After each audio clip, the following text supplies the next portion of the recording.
الحمد لله وكفى والصلاة والسلام على عباده الذين اصطفى خصوصا على أفضلهم وخاتم النبيين محمد الأمين وعلى آله وصحبه أجمعين. أما بعد فأعوذ بالله من الشيطان الرجيم. بسم الله الرحمن الرحيم. رب اشرح لي صدري ويسر لي أمري واحلل عقدة من لساني يفقهوا قولي. اللهم ربنا آنس وحشتنا في قبورنا وارحمنا بالقرآن العظيم. اللهم اجعله لنا إماما ونورا وهدى ورحمة. اللهم ذكرنا منه ما نسينا وعلمنا منه ما جهلنا وارزقنا تلاوته آناء الليل وآناء النهار واجعله لنا حجة يا رب العالمين آمین. کل دو نشستوں میں تعارف قرآن کے ضمن میں جن عنوانات پر گفتگو ہو چکی ہے ان میں سے ایک تشنا رہا قرآن حکیم کی ترتیب اور تقسیم. اس کی تدوین کے بارے میں گفتگو ہماری مکمل ہو چکی تھی کہ قرآن حکیم کی تدوین 3 مراحل میں مکمل ہوئی. اولاً خود حضور صلی اللہ علیہ وسلم نے اللہ تعالی ہی کے حکم سے قرآن مجید کو مرتب کر دیا اور اس مرتب شکل میں امت کو منتقل کیا. ترتیب معین ہو چکی تھی لیکن وہ کتابی شکل میں ما بین الدفترین جمع نہیں ہوا. اس کے بعد دوسرا مرحلہ آیا حضرت ابوبکر صدیق رضی اللہ تعالی عنہ کے عہد خلافت کے دوران، جب بہت سے حفاظ شہید ہو گئے جنگ یمامہ میں تو تشویش پیدا ہوئی کہ قرآن حکیم کو کتابی شکل کے اندر مرتب بھی کر لیا جائے، جمع کر لیا جائے. چنانچہ یہ کام حضرت ابوبکر صدیق کے عہد خلافت میں پورا ہو گیا اور اس کے لیے مصحف کا نام حضرت عبداللہ ابن مسعود کی تجویز پر حضرت ابوبکر صدیق رضی اللہ تعالی عنہ نے طے کیا. لیکن اس کے چونکہ ابھی پڑھنے کے انداز میں لوگوں کو کافی آزادی دی گئی تھی کہ اپنے اپنے لہجے کے مطابق لوگ پڑھ سکتے ہیں، تو اس سے محسوس ہوا کہ اب اس کے لکھنے کے انداز میں بھی فرق آ رہا ہے. تو اس لیے ضرورت محسوس ہوئی کہ اس کا ایک اسکرپٹ، ایک رسم الخط جو متفق علیہ ہو، اجماعی ہو، وہ طے کر دیا جائے. چنانچہ یہ تیسرا مرحلہ حضرت عثمان رضی اللہ تعالی عنہ کے عہد خلافت میں طے پایا. اسی لیے اس کو اب مصحف عثمانی کہتے ہیں، اس لیے کہ وہ رسم الخط اب ہمیشہ ہمیشہ کے لیے طے ہے. اس کے آفیشل نسخے تیار کیے گئے اور بڑے بڑے شہروں میں جو بھی اس وقت اس مسلمان ممالک تھے ایک ایک نسخہ بھیج دیا گیا اور باقی نسخے جو ہیں وہ طرف کر دیے گئے. تو اس طریقے سے گویا کہ ربع صدی کے اندر اندر یہ تینوں مرحلے جو ہیں مکمل ہو گئے ہیں. اور جیسا کہ میں نے عرض کیا، سب تسلیم کرتے ہیں کہ جو قرآن آج ہمارے پاس ہے وہ وہی ہے بعینہ جو محمد الرسول اللہ نے اپنی امت کو دیا تھا. البتہ جہاں تک قرآن کی ترتیب اور تقسیم کا تعلق ہے، بعض باتیں تو میں بیان کر چکا ہوں، ان کا صرف اجمالی اعادہ کروں گا. نمبر 1 یہ کہ قرآن کی جو بیسک یونٹ ہے، بنیادی اکائی، وہ آیت ہے. آیت کو ہم جملہ نہیں کہہ سکتے، آیت کو ورس نہیں کہہ سکتے، مصرع نہیں کہہ سکتے. اس کی اسی اصطلاح کو ہمیں ریٹین کرنا ہوگا. آیتیں چھوٹی بھی ہیں، بڑی بھی ہیں. آیتیں صرف حروف مقطعات پر بھی مشتمل ہیں اور مرکبات ناقصہ پر بھی مشتمل ہیں. پورے جملے کی ایک آیت بھی ہے اور کئی جملوں پر ایک آیت بھی مشتمل ہے. یہ تمام امور توقیفی ہیں، یعنی حضور صلی اللہ علیہ وسلم کے بتانے پر موقوف علیہ. ان میں کسی کے اجتہاد کو، کسی منطق، کسی گرامر، کسی نحو، کسی بیان کے کسی اصول کو کوئی دخل نہیں. جہاں تک آیتوں کی تعداد کا تعلق ہے وہ مختلف فی ہے، وہ اتفاقی نہیں ہے، اس لیے کہ 6,500 کے لگ بھگ آیات ہیں۔ فرق کیوں ہے؟ ایک بڑا فرق تو اس وجہ سے واقع ہو جاتا ہے کہ تمام سورتوں کے آغاز میں جو آیت بسم اللہ لکھی ہوئی ہے اس کے ضمن میں ایک اختلاف ہے کہ آیا ہر مرتبہ اس آیت کو کاؤنٹ کیا جائے یا نہ کیا جائے۔ صرف ایک سورت ہے سورہ توبہ جس کے شروع میں آیت بسم اللہ نہیں ہے، باقی 113 سورتوں کے آغاز میں بسم اللہ لکھی ہوئی ہے، تو بعض حضرات اس کو سمجھتے ہیں کہ یہ کاؤنٹ نہیں کی جائے گی، بلکہ یہ تو در حقیقت صرف سورتوں کے درمیان فصل اور فرق قائم کرنے کے لیے یہ آیت بسم اللہ لکھ دی گئی ہے۔ تو آپ سمجھیے کہ جو اس پہ اختلاف ہوگا تو 113 کی عدد کا فرق تو اسی سے واقع ہو جائے گا۔ بعض اور مقامات پر بھی آیات کی تعداد میں قدر اختلاف ہے وہ روایات ہی کی بنیاد پر، کسی شخص کو خود یہ حق حاصل نہیں ہے کہ وہ اس میں کوئی فرق کر سکے، تبدیلی کر سکے۔ بہرحال 6,500 کے لگ بھگ آیات ہے قرآن حکیم کی۔ آیتیں مل جل کر سورتوں کی شکل میں ہیں، ان کی تعداد متفق علیہ ہے 114۔ سورت سور سے بنا ہے، سور کے معنی فصیل ہے، گویا کہ ہر سورت جو ہے وہ اللہ تعالیٰ کے علم، معرفت، حکمت کا ایک شہر ہے۔ سورتوں میں آیات کے باہمی ربط کے حوالے سے اس کے معنی کے اندر اور اس کی حکمتوں کے اندر اضافہ ہوتا ہے، ربط آیات، اور جس طریقے سے کہ مختلف موتیوں کو پرو دیا جائے ایک دھاگے میں، اس سے ہار وجود میں آئے، جو ترتیب ہوگی موتیوں کی اس سے ان موتیوں کا حسن دوبالا ہو جائے گا۔ ایسے ہی معاملہ آیات قرآنیہ کا ہے کہ جو ایک سورت کے اندر ہے اور ہر سورت کا ایک مرکزی مضمون یا عمود ہوتا ہے، اور تمام آیتیں اس سے منطلق اور اس سے منسلک ہوتی ہیں۔ ان سورتوں کے بعد جیسا کہ میں نے عرض کیا، دور صحابہ میں ہمیں صرف ایک اصطلاح اور ملتی ہے، حزب اور یا منزل۔ وہ اس سہولت کے لیے کہ اگر ایک ہفتے میں پورا قرآن ختم کرنا ہو، اس کی تلاوت مکمل کرنی ہو، تو روزانہ ایک حزب پڑھ لیا جائے۔ یہ چونکہ دور صحابہ میں بھی مذکور ہے، لہذا اس میں ہم دیکھتے ہیں کہ حسن موجود ہے، یعنی یہ کہ نہ تو یہ قباحت ہے کہ سورتوں کو توڑا گیا ہو، بلکہ پوری صورتیں شامل ہیں۔ کوئی مصنوعی مساوات قائم کرنے کی کوشش نہیں ہے، کوئی حزب نسبتاً تھوڑا سا زیادہ بڑا ہے، کچھ تھوڑا سا چھوٹا ہے، لیکن تقریباً مساوی ہے۔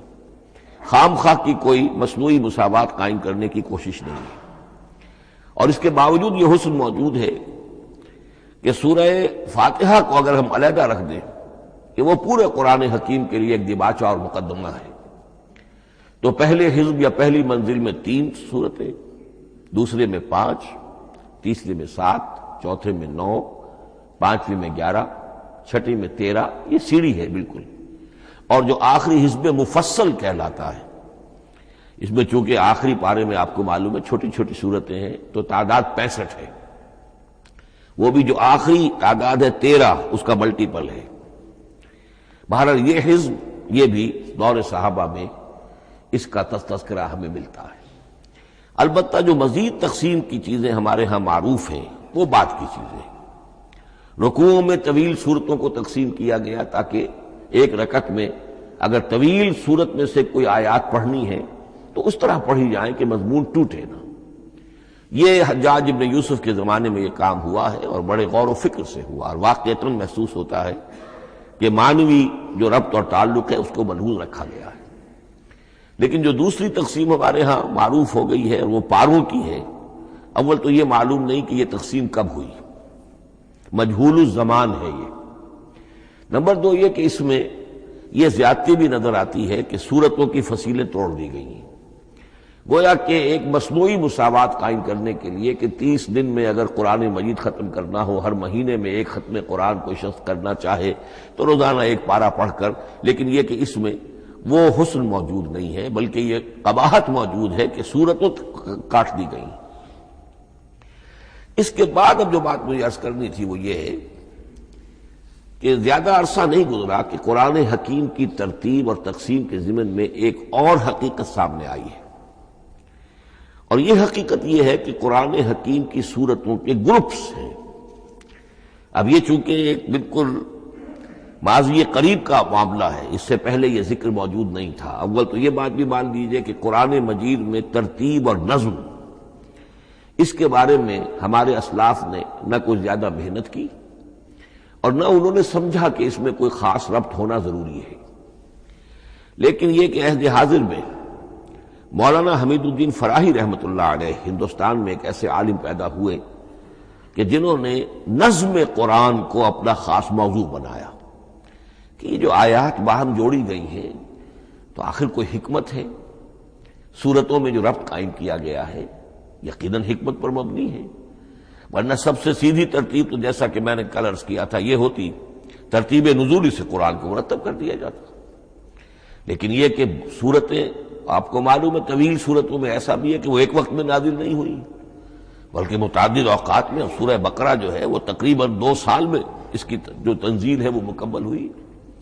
تو پھر کچھ آیتوں کو جوڑنا، کس کو کہاں رکھنا ہے، کس کو کہاں رکھنا ہے، تو یہ حضور صلی اللہ علیہ وسلم نے خود کیا ہے، اللہ تعالیٰ کے حکم سے کیا ہے، تو یہ چیزیں حکمت سے خالی تو نہیں ہو سکتی۔ تو انہوں نے اس کو خاص اپنا موضوع بنایا اور ان کے سامنے بعض حقائق آئے ہیں، وہ حقائق ہیں جو اب میں آپ کے سامنے بیان کر رہا ہوں۔ اس میں ایک اشکال ہو سکتا ہے، اسے میں چاہتا ہوں کہ پہلے رفع کر دوں کہ یہ چیز اگر ہمارے اسلاف کے نظر میں نہیں آئی اور ان کی توجہ ادھر نہیں ہوئی تو یہ تو گویا کہ ایک بڑی مشکوک سی بات ہوگی۔ قرآن مجید کے علم کے ضمن میں گویا کہ متقدمین کے فہم پر ہمیں کچھ تان کرنا ہوگا، لیکن یہ بات درست نہیں ہے۔ قرآن مجید ایک ایسی کتاب ہے جس کے بارے میں خود حضور نے جو فرمایا لا تنقضی عجائبہ، اس قرآن کے عجائب کبھی ختم نہیں ہوئے، ولا یخلق عن کثرت الرد، بار بار کے پڑھنے سے اس پر کوئی پرانا پن، کوئی بوسیدگی طاری نہیں ہوگی، ولا یشبع منہ العلماء، اور کبھی اہل علم اس سے سیری محسوس نہیں کریں گے۔ تو قرآن مجید لا تنقضی عجائبہ، جیسے جیسے دنیا آگے بڑھ رہی ہے، تمدن آگے بڑھ رہا ہے، علم انسانی جو ہے مادی فزیکل سائنسز کا علم آگے بڑھ رہا ہے، قرآنی حقائق اور مبرہن ہو رہے ہیں، اور واضح ہو رہے ہیں، اور نکھر رہے ہیں۔ بہت سی باتیں ہمارے اسلاف کے علم میں نہیں آ سکتی تھی، اس لیے کہ ابھی انسانی معلومات کا دائرہ بہت ہی محدود تھا۔ ذوالقرنین کون تھے؟ اب چونکہ تاریخ مفسرین کے علم میں نہیں تھی تو سکندر اعظم کو سمجھا گیا کہ ذوالقرنین ہے، حالانکہ سکندر کی شخصیت اور ذوالقرنین کی وہ شخصیت جو قرآن میں بیان ہوئی ہے دونوں میں کوئی مناسبت ہے ہی نہیں۔ اسی طریقے کا معاملہ یہ کہ نظم قرآن کا ایک پہلو کہ جو ابھی پوری طریقے سے آشکارا نہیں ہوا تھا، یہ دور وہ ہے کہ جس میں اللہ کی فضل و کرم سے وہ بات بھی اب کھل کر سامنے آئی ہے، اور اس سے در حقیقت توثیق ہو رہی ہے حضور کے اس فرمان کی کہ لا تنقضی عجائبہ، اس کے عجائب کبھی ختم نہیں ہوں گے۔ انسان محنت کرے گا، کوشش کرے گا، یہ ہیروں کی ایک ایسی کان ہے جس میں سے اور ہیرے نکلتے چلے جائیں گے۔ اس کے ضمن میں ایک بات تو میں نے آپ سے کل عرض کر دی تھی اور آج پھر بھی کہی ہے، سورتوں میں بھی ایک ربط ہے، آیات جو سورتوں کے اندر جوڑی گئی ہیں، پھر سورتیں اکثر و بیشتر جوڑوں کی شکل میں ہیں۔ اس کے کچھ مثالیں بھی کل میں نے آپ کو دی تھی۔ قرآن مجید کی ایک آیت مبارکہ ہے وَمِن كُلِّ شَيْءٍ خَلَقْنَا زَوْجَيْنِ لَعَلَّكُمْ تَعْقِلُونَ یا لَعَلَّكُمْ تَذَكَّرُونَ، مجھے پوری طرح یاد نہیں ہے۔ ہم نے ہر شے کو جوڑوں کی شکل میں پیدا کیا، اگرچہ اس کو چونکہ قرآن مخلوق نہیں ہے ہم اس پر اس کا اطلاق نہیں کریں گے، لیکن من کل شیء خلقنا زوجین، اس میں اس قدر کیٹیگوریکل سٹیٹمنٹ ہے کہ معلوم ہوتا ہے کہ یہ اصول اتنا اللہ تعالیٰ کے ہاں اتنا پسندیدہ ہے کہ قرآن مجید کی صورتوں میں بھی یہ صورتوں کے بھی جوڑوں کی شکل میں ہونا یہ بہت ہی اظہر من الشمس ہے۔ بعض جگہوں پر تو اظہر من الشمس ہے، بعض جگہوں پر ذرا تدبر کر کے بات معلوم ہوتی ہے۔ البتہ کہیں کہیں آپ کو نظر آئے گا کچھ منفرد صورتیں بھی ہیں، اور ان میں سے بعض یہ جب دوران ترجمہ یہ چیزیں آئیں گی تو اب میں صرف اس وقت حوالہ دے سکوں گا، بڑی تیزی سے ہمیں چلنا ہوگا۔ اس وقت میں چاہتا ہوں کہ ذہن میں یہ حقائق بیٹھ جائیں۔ بعض جگہوں پر آپ دیکھیں گے تین تین صورتوں کے گروپ ہیں، ان میں سے دو کے مابین تو نسبت زوجیت کامل ہے، بلکہ یہ سمجھ لیجئے نسبت زوجیت کہتے کس کو ہے؟ دو چیزیں مل کر کسی مقصد کی تکمیل کریں، ان دونوں میں ایسی نسبت ہونی چاہیے ریسیپروکل، کہ وہ ایک دوسرے کی تکمیل کے لیے اور کسی مقصد کے حصول کے لیے ان کے مابین ایک تعلق قائم ہو، یہ زوجیت ہے۔ اسی طریقے سے قرآن مجید میں جب صورتیں آتی ہیں جوڑوں کی شکل میں تو کسی مضمون کا ایک رخ وہ ایک صورت میں آ جائے گا، اس کا دوسرا رخ دوسری صورت میں آ جائے گا، اور دونوں مل کر جسے ہم کہتے ہیں تصویر کے دونوں رخ، وہ رخ مکمل ہو جائیں گے، بات پوری ہو جائے گی۔ البتہ بعض جگہوں پر ہے کہ تین صورتوں کے سب گروپس ہیں۔ میں اس معاملے میں گروپ کا لفظ ریٹین کر رہا ہوں، اس لیے کہ قدیم تو یہ تصور تھا نہیں، جدید اصطلاح ہے، تو اس میں چونکہ اب بہت سے الفاظ انگریزی زبان کے اب اردو میں آ گئے ہیں کہ اس کی جگہ کوئی اور بہت ہی کوئی کوشش کر کے لفظ لایا جائے تو وہ شاید زیادہ عام فہم نہیں ہوگا یا عام فہم ہے۔ تو گروپس اور سب گروپس، چھوٹے گروپ بڑے گروپ، تو یہ چھوٹے گروپ جو ہے تین صورتوں کے، ان میں سے دو کے مابین تو نسبت زوجیت بتمام و کمال ہوگی اور تیسرے کی حیثیت ضمیمے کی ہوگی۔ اس کی مثالیں بعد میں آئیں گی۔ البتہ یہ جو ضمیمے ہوتے ہیں خود ان کے یا جو دوسری منفرد صورتیں ہیں خود ان میں آپ کو فصل کے ساتھ نسبت زوجیت مل جائے گی۔ اس سے آگے چلیے، اب اصل ہے وہ شے جس کو میں آج چاہتا ہوں بیان کرنا۔ قرآن حکیم کی صورتوں کی ایک گروپنگ اس اعتبار سے سامنے آئی، کچھ صورتیں مکی پھر مدنی پھر مکی پھر مدنی پھر مکی پھر مدنی پھر مکی پھر مدنی، ایسا کیوں ہے؟ بڑی قابل غور بات ہے، اس میں کوئی حکمت ہے؟ اور عجیب بات یہ سامنے آئی، اس اعتبار سے بھی قرآن کے 7 گروپ بنتے ہیں، ہر گروپ میں ایک یا ایک سے زائد مکی صورت اور پھر ایک یا ایک سے زائد مدنی صورتیں، ایک گروپ پورا ہو گیا۔ دوسرے گروپ میں پھر ایک یا ایک سے زائد مکی صورت، پھر ایک یا ایک سے زائد مدنی صورتیں، وہ پھر گروپ مکمل ہو گیا۔ یہ گروپ بھی قرآن حکیم میں 7 ہے۔ یہ گروپ جو ہے قرات کے لیے نہیں ہے، یہ گروپ جو ہے معنوی تقسیم ہے، غور و فکر کے اعتبار سے، کہ ہر گروپ کا ایک عمود ہے، ایک مرکزی مضمون ہے، اور اس جس طریقے سے صورتیں دو مل کر ایک مضمون کی تکمیل کرتی ہیں، اسی طرح ہر گروپ کی مکی اور مدنی صورتیں مل کر ایک بڑے مضمون کی تکمیل کرتی ہیں۔ اس طریقے سے گویا کہ یہ قرآن مجید میں 7 گروپ ہیں بڑے بڑے، جو کہ جس میں کہ صورتیں جو ہیں وہ جمع کی گئی ہیں۔ مثلا میں اب آپ کو اشارتاً بتا دوں، پہلے گروپ میں سورہ مکی جو ہے وہ صرف ایک ہے، سورہ فاتحہ، تعداد میں تو ایک ہے، وہ اپنے حجم کے اعتبار سے چھوٹی بھی ہے لیکن بہت بھاری صورت ہے۔ وَلَقَدْ آتَيْنَاكَ سَبْعًا مِنَ الْمَثَانِي وَالْقُرْآنَ الْعَظِيمِ، محض اس صورت کو بھی قرآن عظیم کہا گیا ہے۔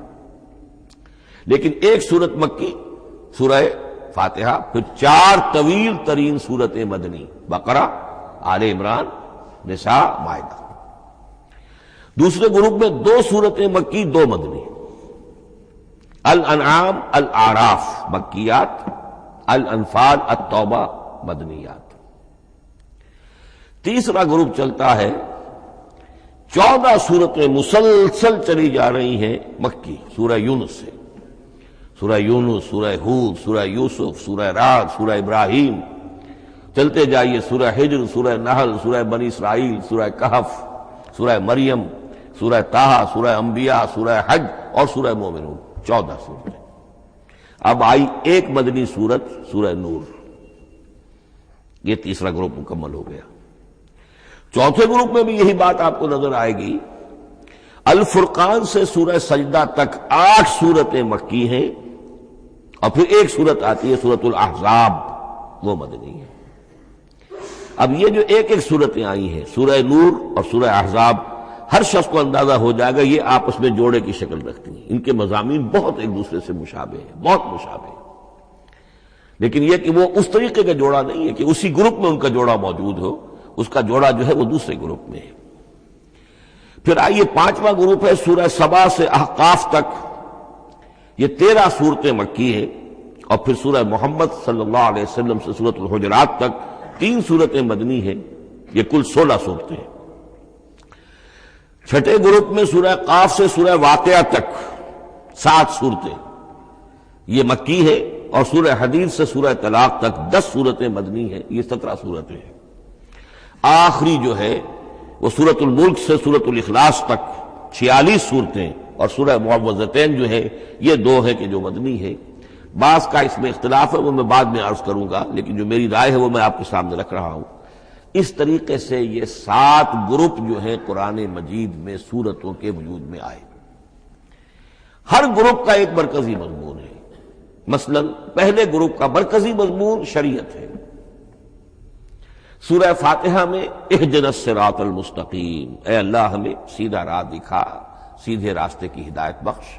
اب وہ سیدھا راستہ کیا ہے؟ شریعت خدا بندی، شریعت الہی، اور شریعت مکمل ہو جاتی ہے ان 4 صورتوں میں۔ شریعت محمدی کا جو بلو پرنٹ ہے، ابتدائی خاکہ جو ہے، وہ آپ کو سورہ بقرہ میں ملے گا، اور اس کی جو تکمیلی صورتیں ہیں، تکمیلی احکام ہے، وہ سورہ مائدہ۔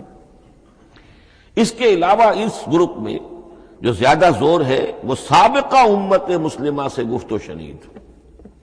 سابقہ امت مسلمہ میں یہودی اور نصارہ دونوں شامل ہیں۔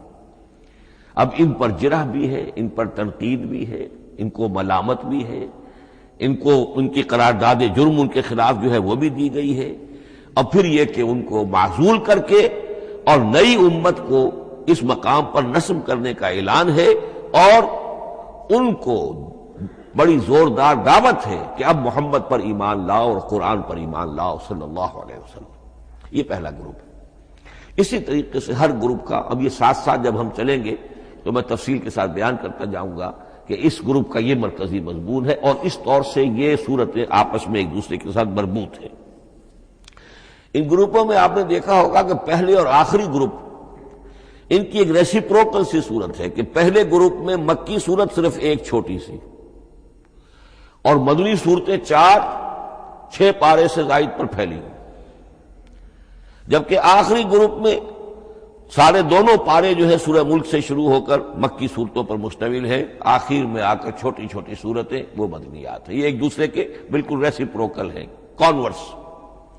لیکن دوسرا گروپ ادھر سے اور دوسرا ادھر سے، یعنی چھٹا، یہ بڑے متوازن ہیں۔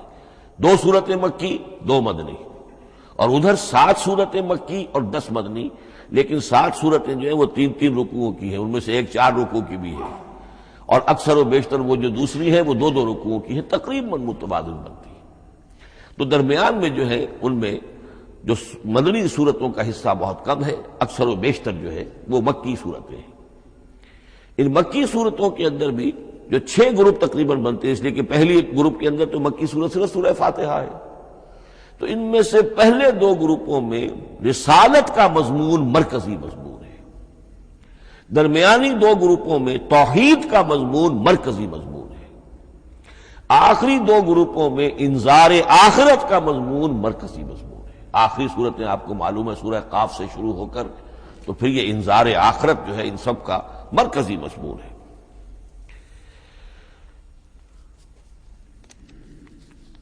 مدنی قرآن جو ہے یہ بھی آپ نوٹ کر لیجئے کہ کل قرآن کا 1/3 ہے تقریباً، اور اس 1/3 کا 2/3 پورا کا پورا پہلے گروپ میں آ گیا ہے۔ سورہ بقرہ، سورہ آل عمران، سورہ نساء، سورہ مائدہ۔ باقی تو پھر جا کے سورہ احزاب، سورہ نساء، پھر 3 چھوٹی صورتیں، پھر آخر میں 2 بہت چھوٹی چھوٹی صورتیں، سورہ انفال اور سورہ توبہ۔ لیکن یہ کہ یہ 2/3 جو ہے مدنی قرآن کا حجم بالکل پہلے ہی اس گروپ کے اندر آ گیا ہے۔ اس کی بھی حکمت ہے، کیوں مدنی صورتوں کو پہلے رکھا گیا؟ میرے علم میں نہیں ہے کہ اس موضوع پر کسی شخص نے گفتگو کی ہو سوائے محمد مارمڈیوک پکتھال کے۔ میرے علم کی حد تک ہو سکتا ہے کہ کسی اور مفسر نے، کسی محقق نے کوئی بات کہی ہو اس سے بھی زیادہ وزنی کہی ہو، لیکن میرے علم کی حد تک مارمڈیوک پکتھال نے اپنے ترجمہ کیا ہے انگریزی میں، اس کے دیباچے میں اس موضوع پر گفتگو کی ہے، بہت ہی عمدہ بات کہی ہے۔ انہوں نے کہا کہ جب یہ قرآن نازل ہو رہا تھا تو اصل اہمیت ایمان کی تھی، پہلے لوگ ایمان لائیں، اور پھر جو ایمان لائے ان کو پھر احکام دیے گئے کہ یہ کرو اور یہ نہ کرو، یہ حلال ہے، یہ حرام ہے، یہ فرض ہے، وغیرہ وغیرہ۔ لیکن جب ایک امت وجود میں آ گئی، امت کے وجود میں آنے کے بعد اب نسلاً مسلمان پیدا ہو رہے ہیں، ان کے ہاں اب ضرورت پہلے اسلام کی ہے، چاہے بچہ چھوٹا ہی ہے، پہلے اسے احکام سکھائے جائیں گے. بچہ چھوٹا ہی ہے، نماز پڑھنی سکھائی جائے گی. بچہ چھوٹا ہی ہے، روزہ رکھنا سکھایا جائے گا. تو امت کے اس طرح تشکیل پا جانے کے بعد اب اصل اہمیت جو ہے وہ احکام کی ہو گئی ہے. احکام اب مقدم ہے اور ایمان کا معاملہ جو ہے وہ اس کے بعد مؤخر ہے. کوئی شخص بالغ ہوگا، ذہین ہوگا، فطین ہوگا، غور و فکر کی صلاحیت سے اگر اللہ تعالیٰ نے اسے بہرور کیا ہوگا پھر وہ حقیقت ایمان تک رسائی حاصل کرے گا. ورنہ یہ ہے کہ عام ایک مسلمان جو ہے اسے جہاں تک احکام کا تعلق ہے ان پر تو عمل کرنا ہی ہے. تو یہ بڑی میں سمجھتا ہوں کہ ذہانت پر مبنی بات ہے کہ جو محمد مارمیلیوک پکتھال نے کہی ہے اور مجھے اس سے اتفاق ہے. اب آئیے اگلا معاملہ، اگلی بحث، اگلا موضوع. قرآن کا موضوع کیا ہے؟ کیا قرآن فلسفے کی کتاب ہے، سائنس کی کتاب ہے؟ کیا یہ جیولوجی کی کتاب ہے، فزکس کی کتاب ہے، کس چیز کی کتاب ہے؟ تو پہلی بات یہ سمجھیے، قرآن کا موضوع ہے انسان، لیکن انسان کی اناٹمی نہیں، انسان کی فزیولوجی نہیں، انسان کی اینتھروپولوجی نہیں، کچھ نہیں، انسان کی ہدایت. یہ ہدایت کا لفظ بنیادی ہے قرآن مجید کے لیے. چنانچہ دیکھیے ذرا نوٹ کر دیجئے سورہ بقرہ کے شروع ہی میں ھدی للمتقین، پھر اس کے وسط میں ھدی للناس. سورہ یونس میں فرمایا ھدی ورحمۃ للمؤمنین. سورہ لقمان میں فرمایا ھدی ورحمۃ للمحسنین. سورۃ البقرہ اور النحل میں فرمایا، نمل میں ھدی وبشریٰ للمؤمنین. آل عمران میں وموعظۃ للمتقین، ھدی وموعظۃ للمتقین. پھر 3 مرتبہ الہدی هو الذی ارسل رسولہ بالہدی ودین الحق لیظہرہ علی الدین کلہ. الہدی، ہدن نکرہ ہے، الہدی معرفہ ہو گیا، یعنی ہدایت کاملہ، ہدایت تامہ، ہدایت ابدی. اسی طرح سورۃ النجم میں فرمایا وَلَقَدْ جَاءَهُم مِّن رَّبِّهِمُ الْهُدَىٰ. سورۃ الجن میں وَإِنَّا لَمَّا سَمِعْنَا الْهُدَىٰ آمَنَّا بِهِ. سورہ بنی اسرائیل میں وَمَا مَنَعَ النَّاسَ أَن يُؤْمِنُوا إِذْ جَاءَهُمُ الْهُدَىٰ. سورہ بنی اسرائیل میں بھی یہ الفاظ آئے، سورہ کہف میں بھی آئے. تو قرآن کا موضوع ہے ہدایت، اور اس کو اب ذہن میں رکھیے کہ انسان کے علم کے 2 گوشے ہیں. علم انسانی 2 حصوں میں منقسم ہے. ایک حصہ ہے فزیکل ورلڈ کا علم جو حواس کے ذریعے سے حاصل ہوتا ہے، مادی حقائق ان کا علم. حواس 5 ہمارا دیکھنا، سننا، سونگنا، چکھنا، چھونا، یہ تمام صلاحیتیں ہیں، ان سے کچھ معلومات حاصل ہوتی ہیں اور عقل کا یہ کمپیوٹر ان کو پروسیس کرتا ہے، اس سے نتائج نکالتا ہے، نتائج نکال کے سٹور کر لیتا ہے. پھر مزید کوئی معلومات حواس کے ذریعے سے حاصل ہوتی ہیں، اب ان کو وہ پھر پروسیس کر کے جو سابق میموری سٹورڈ ہے اس کے ساتھ ریکنسائل کر کے کوئی اور نتیجہ اخذ کرتا ہے. اس طرح رفتہ رفتہ رفتہ رفتہ انسان کا یہ علم بڑھتا چلا جا رہا، اور ہم نہیں کہہ سکتے کہ ابھی اور کہاں تک جائے گا.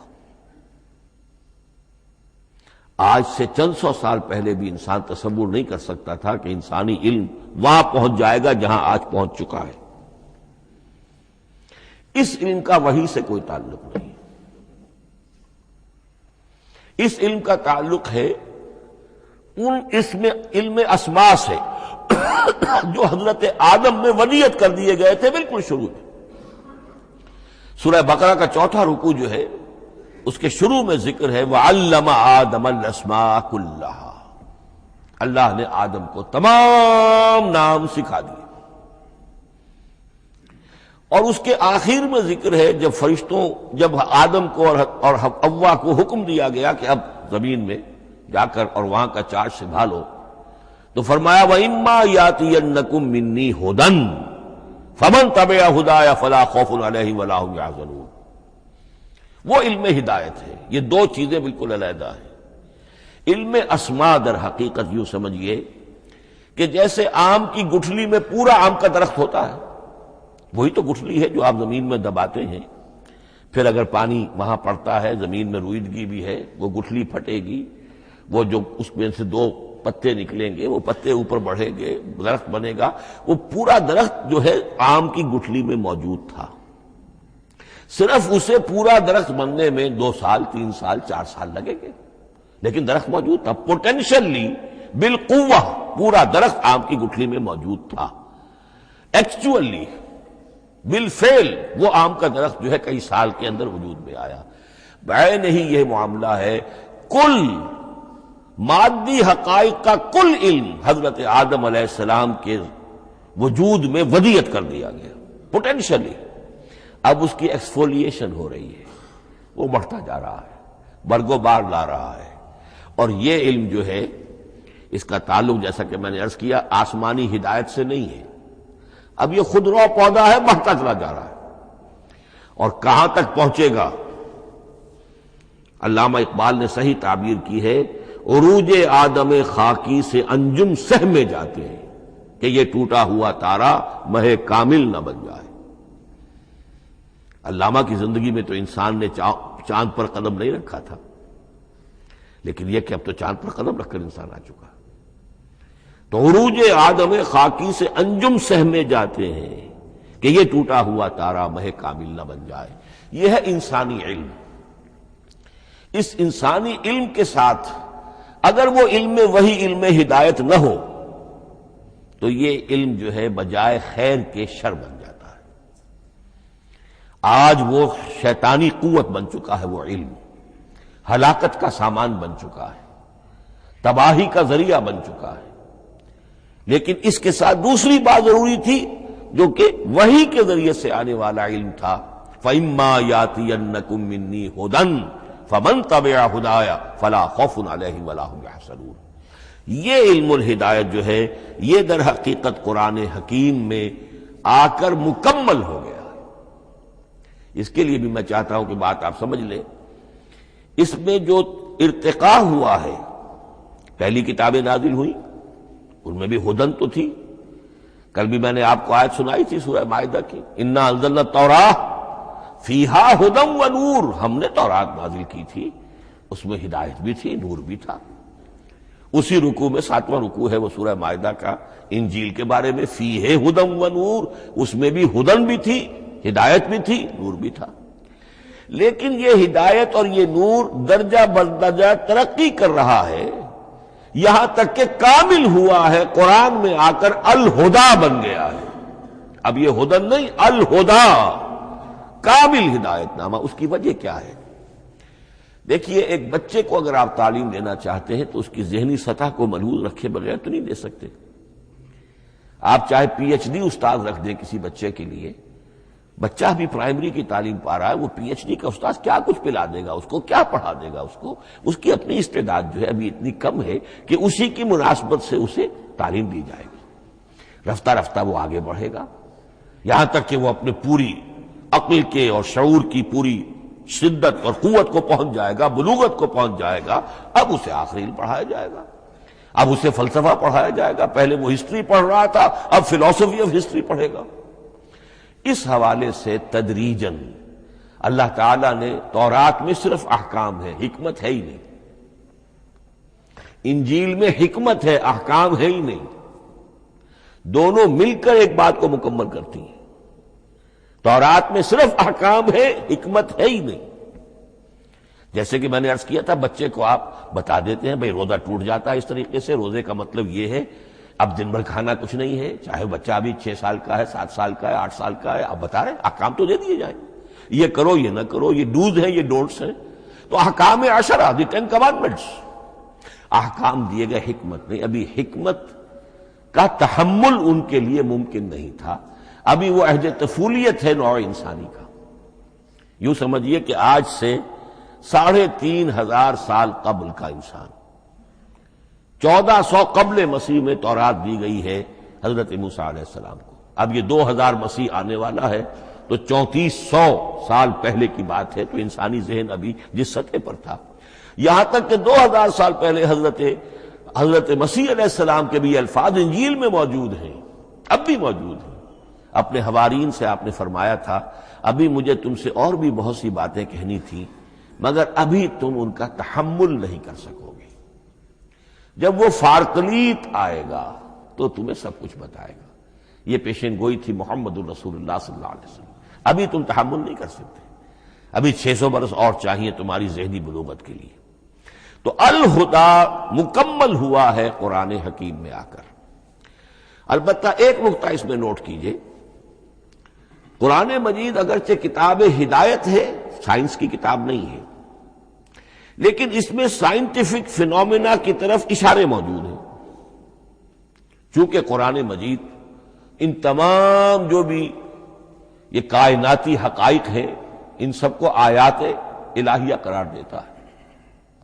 ان فی خلق السماوات والارض واختلاف اللیل والنہار والفلک التی تجری فی البحر بما ينفع الناس وما انزل اللہ من السماء من ماء فاحیا به الارض بعد موتها وبث فیہا من کل دابۃ وتصریف الریاح والسحاب المسخر بین السماء والارض لآیات لقوم یعقلون۔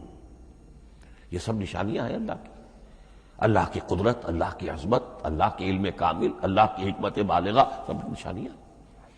تو یہ جو فزیکل فینومینا ہے ان کی طرف قرآن ریفر کرتا ہے۔ بعض حقائق وہ ہے کہ جن کا تعلق اسٹرانومی سے ہے، کل فی فلک یسبحون، یہ تمام اجرام سماویہ جو ہیں یہ اپنے اپنے مدار میں تیر رہے ہیں، معلوم ہوا ہر شے حرکت میں ہے۔ انسان پر تو ایک دور ایسا گزرا ہے وہ یہ سمجھتا تھا زمین ساکن ہے اور سورج حرکت کر رہا ہے، پھر ایک دور آیا کہا نہیں سورج ساکن ہے، زمین حرکت کرتی ہے، اس کے گرد چکر لگاتی ہے، اور آج ہمیں معلوم ہوا ہر شے حرکت میں ہے، ہر شے۔ سورج کا بھی اپنا ایک مدار ہے، اس میں وہ حرکت کر رہا ہے اپنے پورے کنبے کو لے کر، یہ پورا سولر سسٹم اس کا کنبہ ہے، اس پورے کنبے کو لے کر وہ بھی ایک مدار میں حرکت کر رہا ہے۔ تو معلوم ہوا کل فی فلک یسبحون۔ اب یہ کل کا لفظ جس طرح منقع ہو کر، جس طرح مبرہن ہو کر، جس شان کے ساتھ آج وہ عویدہ ہوا ہے، واضح ہوا ہے، آج سے پہلے انسان کو معلوم نہیں تھا۔ تو یہ جو فزیکل فینومینا ہے جن کی طرف قرآن مجید ریفر کرتا ہے، یہ اگرچہ قرآن کا اصل موضوع نہیں ہے، لیکن ایک بات جان لیجئے کہ قرآن مجید میں ان فزیکل فینومینا کے بارے میں جو بات کہی گئی ہے وہ غلط نہیں ہو سکتی، اور یہ وہ حقیقت ہے کہ جو اس دور میں آ کر اتنی واضح ہوئی ہے۔ آپ نے نام سنا ہوگا ڈاکٹر مورس بکائی کا، یہ فرانسیسی سرجن تھے، انہوں نے مطالعہ کیا، کمپیریٹو اسٹڈی کی قرآن بائبل دونوں کی، بائبل سے مراد اولڈ ٹیسٹمنٹ نیو ٹیسٹمنٹ دونوں، اور وہ اس نتیجے پر پہنچا کہ پورے قرآن میں کوئی ایک لفظ ایسا نہیں ہے جسے ہماری ساری سائنسی انکشافات میں سے کسی نے غلط ثابت کیا، جبکہ تورات میں بے شمار چیزیں ایسی ہیں کہ سائنس انہیں غلط ثابت کر چکی ہے۔ The science, the Quran and the Bible. اب یہ بات بڑی اہم ہے، اس کو بڑی خوبصورت انداز میں ڈاکٹر رفیع الدین مرحوم نے کہا ہے کہ یہ کائنات اللہ کا فعل ہے، عمل ہے، اس کی تخلیق ہے، اس کی تدبیر ہے، اور قرآن اللہ کا قول ہے۔ قول و عمل میں تضاد ممکن نہیں، عام انسان کے قول و عمل میں تضاد ممکن نہیں، اللہ کے قول و فعل میں اور قول و عمل میں تضاد ہو سکتا ہے۔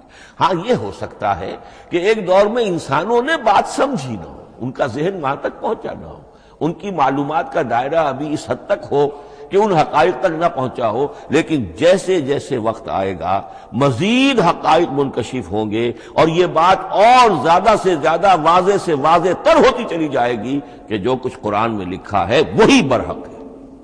ہاں آج سے پہلے انسانی ذہن اس حد تک رسائی حاصل کرنے کا اہل نہیں تھا، اور یہ ہے در حقیقت آیت قرآن حکیم کی۔ یہ سورہ حامیم السجدہ کی لاسٹ بٹ ون آیت ہے، سنریہم آیاتنا فی الآفاق وفی انفسہم حتی یتبین لہم انہ الحق۔ ہم انہیں دکھاتے چلے جائیں گے اپنی نشانیاں آفاق میں بھی انفس میں بھی. سنریہم آیاتنا فی الآفاق وفی انفسہم حتی یتبین لہم، یہاں تک کہ یہ بات پوری طرح نکھر کر مبرہن ہو کر ان کے سامنے واضح ہو جائے گی انہ الحق، کہ قرآن حق ہے. اور اسی کی حقیقت جو ہے، جیسا کہ میں نے عرض کیا، ایک تو مورس بکائی کو ذہن میں رکھیے، اور ایک اور شخص کینیڈا میں ایک بہت بڑا ڈاکٹر ہے کہ جو امبریولوجسٹ ہے، اور اس کی جو ٹیکسٹ بکس ہے جو امبریولوجی پر، علم جنین یعنی رحم مادر میں جو بچے کی پرورش ہوتی ہے، کیسی ہوتی ہے، کن کن سٹیجز سے گزر کر ہوتی ہے، یہ علم جنین یا امبریولوجی. تو سٹینڈرڈ ٹیکسٹ بک ہے دنیا میں اس کی، ڈاکٹر کیتھل مور کی. اور وہ حیران رہ گیا کہ میں نے جب قرآن کا مطالعہ کیا کہ آج سے 1400 برس قبل، جبکہ نہ مائکروسکوپ تھی، نہ ڈسیکشن ہوتا تھا ابھی ہیومن باڈی کا، یہ حقائق جو قرآن بیان کر رہا ہے. وَلَقَدْ خَلَقْنَا الْإِنسَانَ مِنْ صُلَالَةٍ مِّن مَّاءٍ مَّهِينٍ ثُمَّ جَعَلْنَاهُ نُطْفَةً فِي قَرَارٍ مَّكِينٍ ثُمَّ خَلَقْنَا النُّطْفَةَ عَلَقَةً فَخَلَقْنَا الْعَلَقَةَ مُضْغَةً فَخَلَقْنَا الْمُضْغَةَ عِظَامًا فَكَسَوْنَا الْعِظَامَ لَحْمًا. یہ کہاں سے معلوم ہوئی؟ اور واقعہ یہ ہے کہ اس سے زیادہ صحیح تعبیر ممکن نہیں. تو یہ حقائق ذہن میں رکھیے کہ اگرچہ قرآن مجید سائنس کی کتاب نہیں ہے، لیکن جن سائنسی حقائق یا جن سائنسی فینومینا کی طرف قرآن نے ریفر کیا ہے وہ یقیناً حق ہے، چاہے تاحال ہم ان کی حقانیت کو نہ سمجھ پائیں. مثلا آج بھی مجھے نہیں معلوم کہ قرآن جو 7 آسمان کہتا ہے تو وہ 7 آسمان سے کیا مراد، مجھے نہیں معلوم. لیکن مجھے یقین ہے کہ ایک وقت آئے گا تو انسان سمجھے گا کہ ٹھیک ٹھیک یہ الفاظ جو ہیں 7 آسمان، یہ منطبق ہوتے ہیں اس حقیقت پر جو آج ہمارے علم میں آئی ہے، پہلے نہیں آئی تھی. البتہ ایک اور نقطہ جو بہت اہم ہے عملی اعتبار سے، میں نے اسی لیے یہ ساری تمہید کی ہے کہ قرآن سائنس کی کتاب نہیں ہے، نہ سائنس کی ہے نہ ٹیکنالوجی کی ہے. اس حوالے سے ایک بڑا منطقی نتیجہ نکلتا ہے، اور وہ یہ ہے کہ اگر ہمارے اسلاف نے قرآن کی ان آیات کا کوئی خاص مفہوم معین کیا اپنے دور کی معلومات کی سطح پر، ہمارے لیے لازم نہیں ہے کہ ہم اس کی پیروی کریں. سائنسی فینومینا کو جو سائنسی ترقی ہو رہی ہے اس کے حوالے سے سمجھیں گے. یہاں تک کہ اب آخری بات عرض کر رہا ہوں، خود حضور کا فرمان بھی اس میں قطعی نہیں ہوگا. یہ بات بہت ثقیل اور گراں گزرے گی بہت سے لوگوں پر. سائنس اور ٹیکنالوجی میں اگر حضور کی کوئی حدیث بھی سامنے آ جائے تو اس کو بھی ہم کوئی دلیل قطعی نہیں سمجھیں گے. اس کی وجہ کیا ہے؟ ایک واقعہ بہت اہم ہوا حضور کی زندگی میں. حضور جب ہجرت فرما کر تشریف لائے مدینہ منورہ تو آپ کو معلوم ہے کہ حضور کی پیدائش مکے کی، ساری زندگی آپ نے وہاں گزاری. وہ وادی غیر ذی زرع ہے، وہاں کوئی پیداوار، کوئی زراعت، کوئی کاشت ہوتی نہیں تھی. آپ کو کوئی تجربہ سرے سے نہیں تھا. ہاں تجارت کا تجربہ تھا، بھرپور تجارت کی تھی.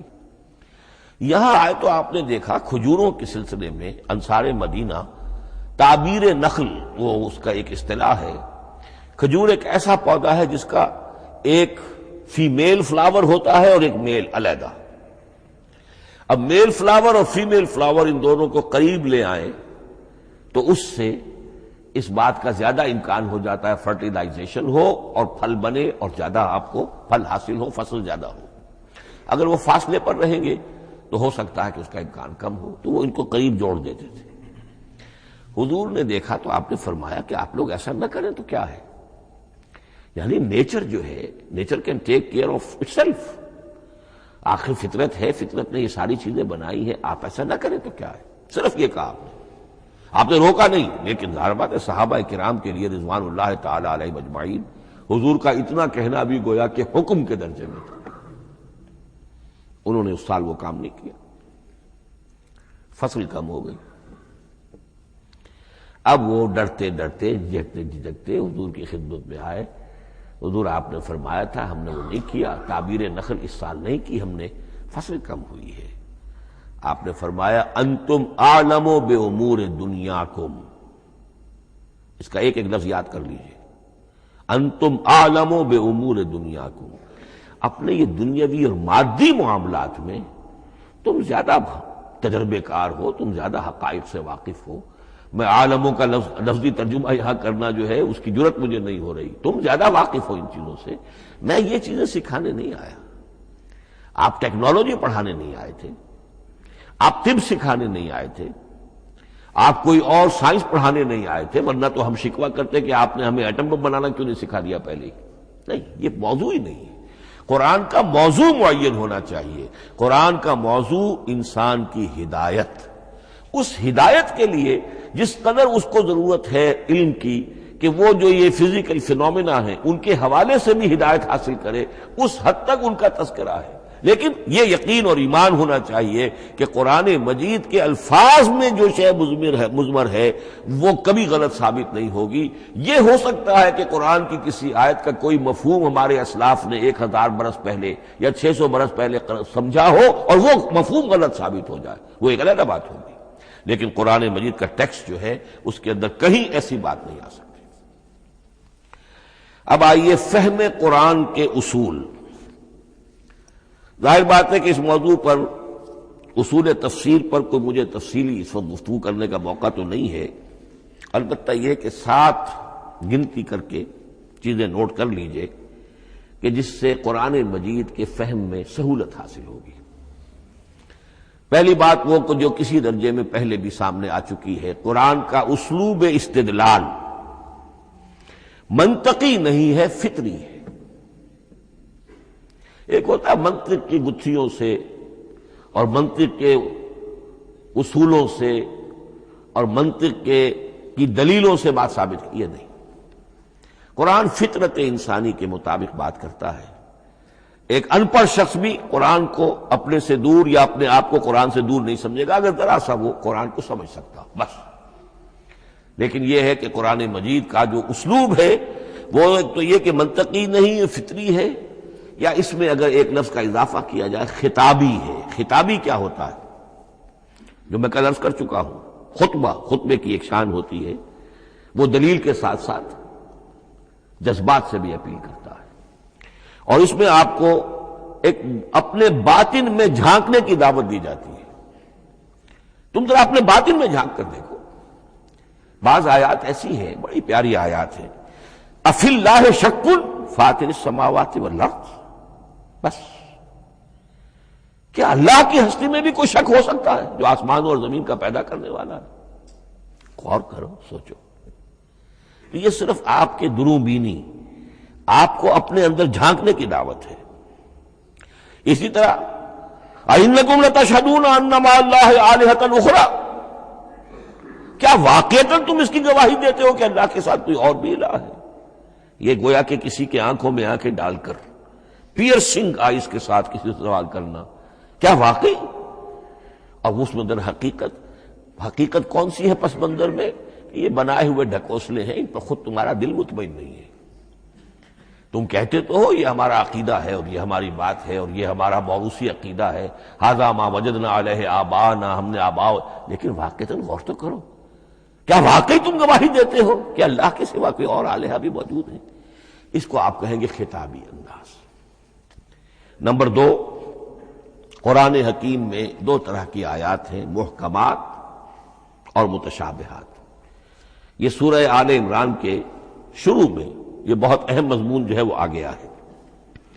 هو الذی انزل علیک الکتاب منہ آیات محکمات ہن ام الکتاب واخر متشابہات، آل عمران آیت نمبر 7۔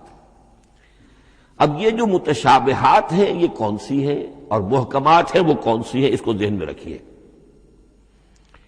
نمبر 1، محکم قطعی، تمام جتنی بھی آیات احکام ہیں وہ محکم ہیں، یہ کرو یہ نہ کرو، یہ جائز یہ حرام، آیات احکام محکم، اسی ایک مادے سے لفظ بنا ہے، یہ محکم بھی اور احکام حکم۔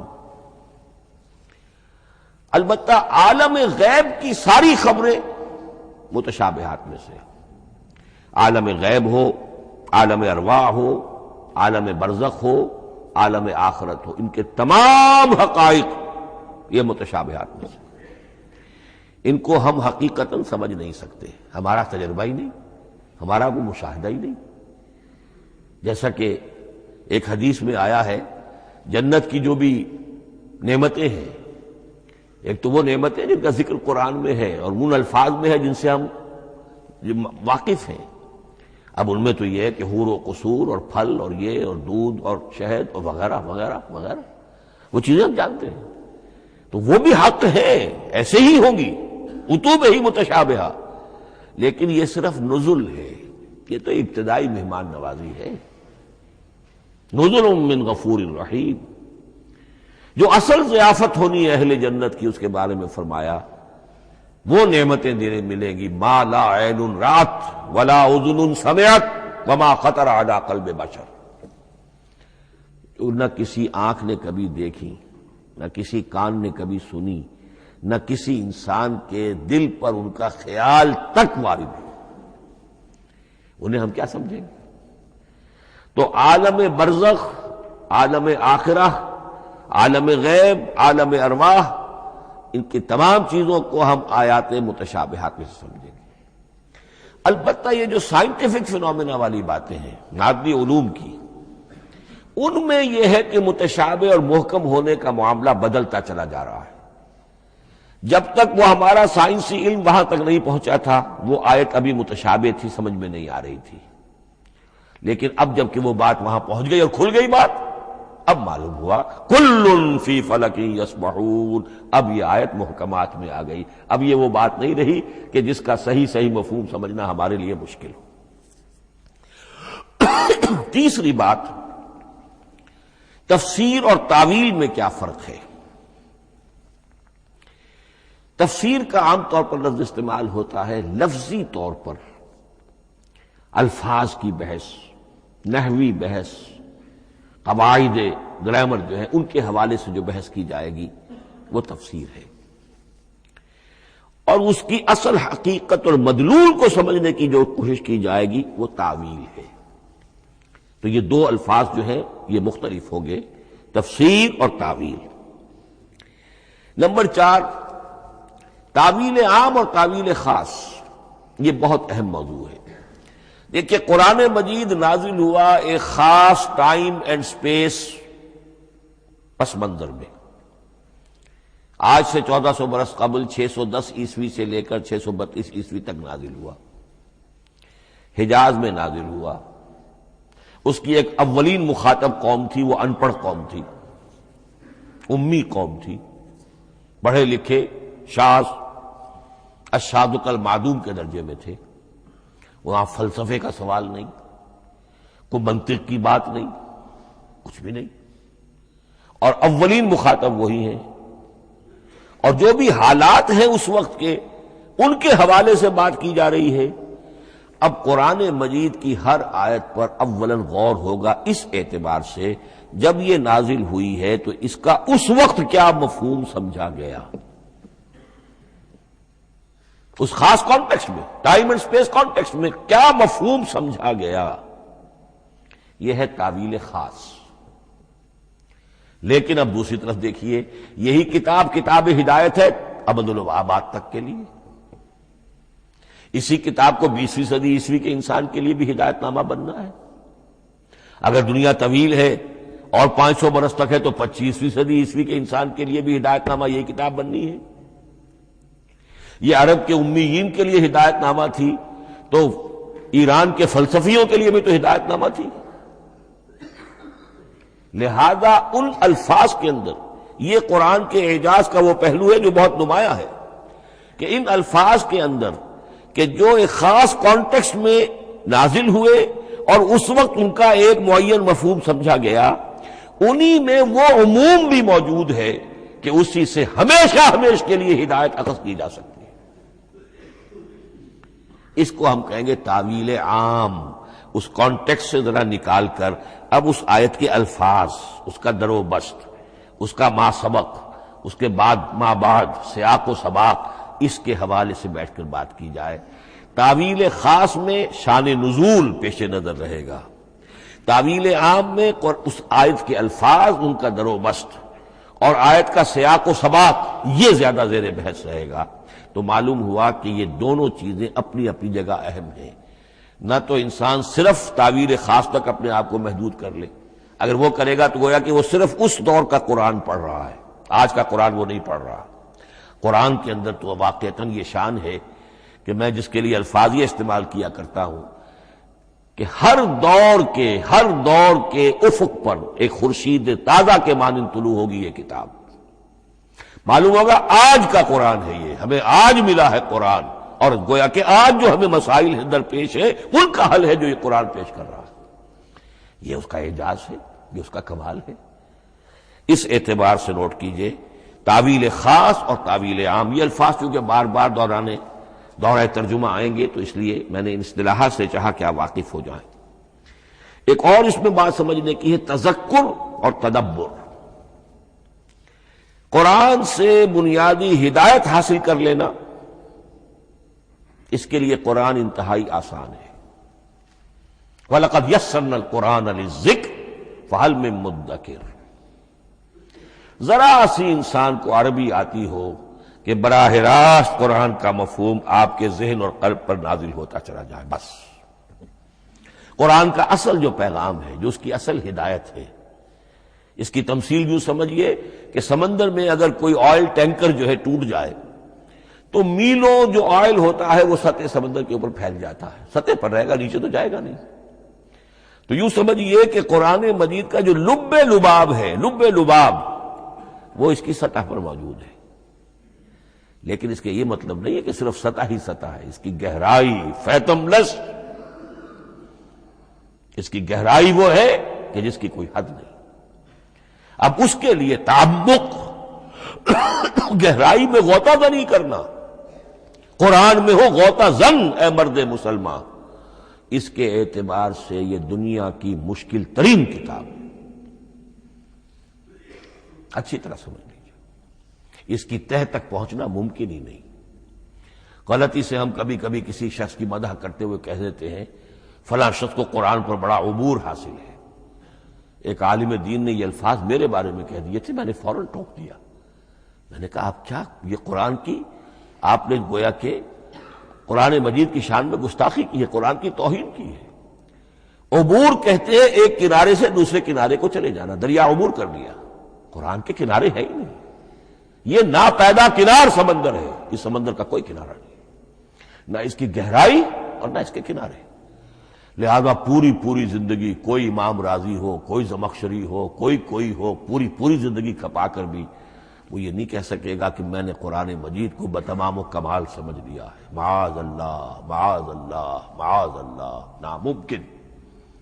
وراء الورا ثم وراء الورا، یہ ہے تذکر اور تدبر۔ اس کے لیے تو پوری زندگی انسان کھپائے، پورا وقت اس کے لیے لگائے، پوری صلاحیت کھپا دے، تب بھی وہ بہت سی جگہوں پر پھر بھی کہے گا واللہ عالم۔